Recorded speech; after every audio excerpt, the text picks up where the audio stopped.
Good morning, nation. John here. So, this morning, I want to talk to you about prepping without the fires. And I promise I'm going to try and make that make sense, okay? We're going to go down the rabbit hole a little bit this morning. Before we do, I want to first of all thank you for being here. Premier crowd, I know.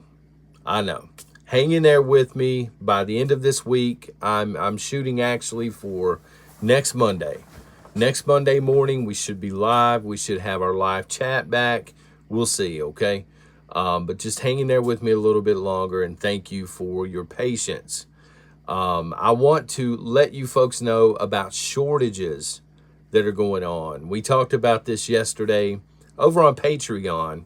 A lot of new folks on Patreon. Welcome, y'all, by the way. Haven't had a chance to tell you that over there, but we're starting to see shortages all over the place. I'm getting this intel, emails and things. We actually had, and I'll drop the intel down below. I'll link it below, but we had a friend, my wife's friend. She called her up yesterday. I got to tell y'all this real quick. So she said she goes to several different stores yesterday. She starts in Walmart, and her exact words were, the shortages looked like the beginning of the pandemic. She noticed the same things were missing. They were extremely low on toilet paper. I think they had one choice for toilet paper. No paper towels, no paper plates, spoons, napkins, all that stuff was gone. Cleaning supplies were nearly wiped out. She noticed, the trend seems to be happening again now. And when she tried to leave Walmart, they were not accepting cash. So she had a card. It wasn't a problem, but she found it very odd. And so she's like calling, letting us know. And I'm like, yeah, that's very odd. And then she goes to a grocery store here locally, and then she finishes up at Dollar General. She said those two are also missing things. They were taking cash, but it was exact change only. So if they owed you any money back, you weren't getting it, basically. I don't know if this is just, in my area. I don't know if this is nationwide. Again, I've got a lot of intel over the past few days of shortages, over-the-counter medicines, hard limits like 1 or 2 boxes of ammo, freedom seeds, things of this nature. But I've not heard the exact change and the no cash in a little while. So I don't know if this is a nationwide issue or what. Again, I'll drop the link down below to some intel that I got yesterday, okay? Let's talk about prepping without the fires. What am I talking about there? Have y'all ever made a mistake? Any of you? Yeah, most of us have. I know I have. I made a lot of them in my early 20s, okay? Because when you're 20-something, you think you know everything. And then you turn 30 and you realize, no, my 20-something didn't know anything. So the reason I'm bringing this up this morning, and I promise I'm going to make it again, I'm going to make it make sense and pertain to prepping, okay? From time to time, people will email and they'll say, hey, John, can you cover mental fitness or, mental stability, your frame of mind during SHTF? And I think it's a really good topic, but it's also a topic that does get covered from time to time here in the prepping community. So I wanted to take it a step further, okay? A lot of people, I believe this is a personal belief of mine, a lot of people are not, right now, they are not ready for what's coming. Be it civil war, etc., in this country, I don't think they're ready for that. I think there's a huge difference between watching a documentary or reading a book and seeing it with your own eyes. That being said, I think people, even the average person, maybe even some of the non-preppers, the zombies, some people are going to be able to adapt over time. And let me give you a perfect example, okay? Nobody's built for prison, okay? And no, folks, before you ask, I've not been there. I'm not looking down on anybody that has. I just personally haven't been there. But a lot of people are not built for that lifestyle. And you will hear people say, well, I could never make it in jail. I could never make it in prison. But if you take 100 average Joes and you throw them in jail, 98, maybe 99, they'll eventually adapt. They won't like it. They don't want to be there. They're counting the days till they get out, but they will learn and adapt and be able to survive. And most of them will tell you it's not the crappy meals every day. It's not the crappy amount of sleep that you get, or, even the fear in the back of your mind. It's this. This is what gets broken down in prison. This is what gets broken down during, I believe, a crisis or an SHTF. And again, a lot of people here are not ready for what's coming, but some will adapt to it. So how do you know for sure that you're ready here? Okay, well, we don't know for sure. That would be impossible, right? We're going to have to wait around and see. But I think you prep without the fires. And the fires in this, in this video, when I say fires, I'm talking about all of the events in your life, all of the stuff that stresses you out normally. Okay, so again, we all make mistakes. In my 20s, let me ask you this. Have you ever went to work and you just didn't want to be there because something was going on in your personal life and you just couldn't concentrate on the job in front of you? Maybe it was a spat with a lover, maybe it was financial, maybe it was something, you got some bad news from a doctor or something, or your kids are acting a fool, or a family member. You just don't want to be there. Your mind's preoccupied, it's somewhere else.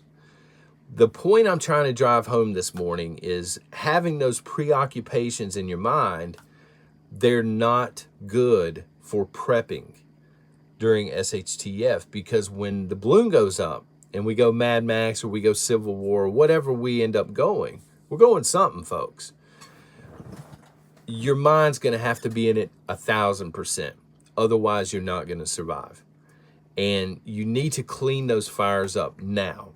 So again, when I was in my 20s, I eventually realized all of this stress, all of this drama, dating a girl, she's acting crazy or something like this. I started to see a pattern. And the pattern was I'm making poor decisions. I need to clean the fires up. I need to start making the right decisions. And that's what I did, and instead of chasing a girl for this reason or this reason, I wanted a long-term relationship, ended up marrying the loveliest woman in the world. She puts up with me, you know what I'm saying, son? But that took a huge burden off of me. And then, of course, everybody has some family drama, right? But I learned how to kind of detach myself from it. I didn't wake up in the mornings completely preoccupied with a relative acting a fool. I learned how to pray for them and to be there if they needed me, but kind of stay in my own lane and do my own thing. And you have to stay on point. You have to stay focused in life. Now, this is going to make or break your success in life, not just prepping. You can apply this to many, many things. I used to be, believe it or not, the old man here used to kind of sort of be into bodybuilding, and, I was into weights and stuff like that. And Mr. O, for anybody that's into weightlifting, Mr. O, Jay Cutler, he once credited his stable life at home to his success. People said, hey, is it your workout routine? Is it what you're eating? He said, no, I don't have any drama at home. I get to go to work. I get to do what I do. And then when I get home from work, I know that I'm walking into a stable atmosphere. That matters, folks. Some of you are in a position right now where you're surrounded by, again, drama, friend drama, family drama, whatever, work drama. You're surrounded by it, and it affects you. We've all been there. But what I'm asking you to do this morning is to make sure that you and the decisions that you are making is not making that situation worse. Okay, because again, I've been there as well. Make good decisions. I've got a friend, and I'm not going to put his name out on blast here. He's here locally. Dude's been married, I think, 4 times. And he's like, I don't know what I'm doing wrong here. Been married this many times. And I'm like, man, you're going to bars to find your next wife. That's where you're going wrong. You're making, out of the gates, you're making a bad decision. Okay? Find your next wife at church. Or, and I'm going to throw this in there, this is free advice, folks, in case y'all are single and you're trying to figure out where to find somebody. Okay, free advice. Saturday night, you take a daggone basket full of clothes and you go to a laundromat. A laundromat, folks. A coin wash, whatever they call them in the cities. And here's why.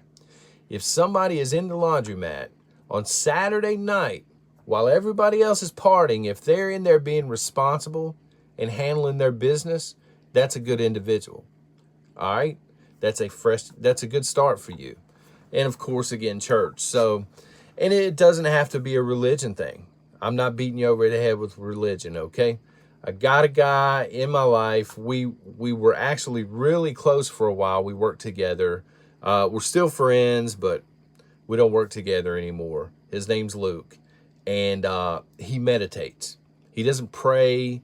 Religion's not really his thing. I respect it, but he meditates. Meditation, not my thing. I would rather be praying, but to each their own, okay? I'm respectful in that way. But he meditates, he clears his mind, and then he's able to make good decisions. Folks, during SHTF, you're going to have to make clear, concise decisions. You're going to have to do it on the fly. You're going to have to do it under duress and tons of stress. Okay, think about it again for a second. Being a prepper in the middle of a civil war scenario, country is being torn all to pieces, and you are responsible for taking care of your loved ones. Your head is going to have to be in the game. Okay, you're not going to be able to make these type of decisions if you're worrying about somebody in the family that is abusing drugs, or about friends who just won't listen to you when it comes to prepping, or co-workers that think you're nuts, etc. You've got to be able to make clear, concise decisions. You got to be very goal-oriented and objective. You know what I mean? It's kind of like I would say, a military approach. The military, or at least they're supposed to, when they're not under the direction of the Biden administration, okay? They're supposed to have a clear objective. They're supposed to know how to execute in order to get to that objective. You're going to have to be able to do that in SHTF. That is a huge part of the mental fitness, okay? If you're able to put out the fires now, if you're able to distance yourself from the drama and the nonsense in your life now, you're better off for it, okay? You're going to meet these kind of people. Look, you're going to meet them again at work, in real life. They may be in your family. They may be here in the prepping community. If drama follows people, you go the other way. You don't want that drama following you around. It's like a black cloud that does not leave you alone. You know what I mean? It just sucks your soul. It sucks your ability to be ready, which is what prepping is all about. You need to be ready. All right, so folks, hopefully I have not taken you down the rabbit hole too far this morning. Seems like I'm talking all over the place, but I promise you it does matter. Okay, get your life as straight as possible before SHTF hits. Really, get your house in order. Whether that is through prayer, whether that is through meditation. Maybe your thing is a glass of whiskey and a cigar out, on a deck somewhere at a certain time every day. Whatever you have to do to calm yourself, to kind of refocus your attention on the things that matter. Okay, I encourage you to do it this morning. Folks, this is John with Prepper Nation. Thank y'all for being here, and God bless.